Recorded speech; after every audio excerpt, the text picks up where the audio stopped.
ప్రభుత్వం వండి వైఖరి ఉద్యమకారులకు ఎన్ఐఏ నోటీసులు జారీ చేయడమా ఉద్యమకారులకు ఎన్ఐఏ నోటీసులు జారీ చేయడమా CPML mass line CPML mass line మిత్రులారా సిపిఎంఎల్ మాస్ లైన్ ప్రజాబంధ కేంద్ర సహాయ కార్యదర్శి సిపిఎంఎల్ మాస్ లైన్ రాష్ట్ర కార్యదర్శి కామ్రేడ్ కోటు రంగారావును ఎన్ఐఏ అధికారులు విచారణకు రమ్మని నోటీసులు ఇవ్వడము తీవ్రంగా ఖండిస్తున్నాము.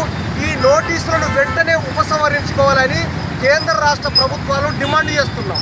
ఇవాళ ప్రజా సమస్యలపై సిపిఎంఎల్ మాస్ లైన్ ప్రజాబంధ పార్టీ దేశవ్యాప్తంగా అనేక ఉద్యమాలు చేస్తూ ఉంది.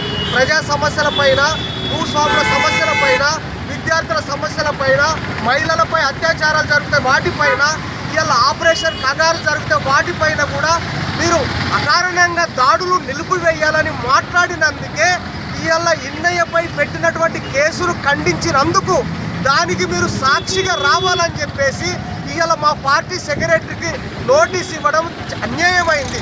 ఇవాళ ప్రజా ఉద్యమకారులను మీరు భయపెట్టే చర్యలకు పూనుకుంటున్నారు కాబట్టి కేంద్రంలో అమిత్ సర్కారు, మోదీ సర్కారు వెంటనే మీ జేబు సంస్థ అయినటువంటి ఎన్ఐఏ అధికారులు ఇచ్చినటువంటి నోటీసును వెంటనే ఉపసంహరించుకోవాలని మేము ప్రజా ఉద్యమాల కోసం ప్రాణాలు ఇచ్చేవాళ్ళం. మేము చట్టబద్ధంగానే కార్యక్రమాలు నిర్వహిస్తూ ఉన్నాము.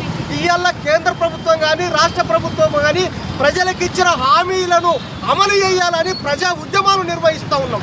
ఇవాళ కేంద్ర ప్రభుత్వము ఎవరైతే ప్రశ్నిస్తున్నారో మేధావులను కానీ, విలేకరులను కానీ, జర్నలిస్టులను కానీ, ఇంకా చాలా మందిని ఇవాళ అధికారులు అనేక మందిని ప్రశ్నించే వాళ్ళను ఇవాళ ఒక రకంగా నోటీసులు ఇచ్చి ఇవాళ కేసులు పెట్టడము, ఉపా కేసులు పెట్టడం కూడా జరుగుతూ ఉన్నది. మేము వాటన్నిటిని తీవ్రంగా ప్రజలు, ప్రజాస్వామికవాదులు, మేధావులందరూ ఖండించాలని, ఈ నోటీసును వెంటనే వెనక్కి తీసుకోవాలని చెప్పేసి మేము సిపిఎంఎల్ మాస్ లైన్ పార్టీ జిల్లా కమిటీ డిమాండ్ చేస్తున్నది. లేకపోతే పెద్ద ఎత్తున ఆందోళన చేపడతామని ఈ బాధ్యత కేంద్ర రాష్ట్ర ప్రభుత్వాలే బాధ్యత వహించవలసిందని హెచ్చరిస్తా ఉన్నాం.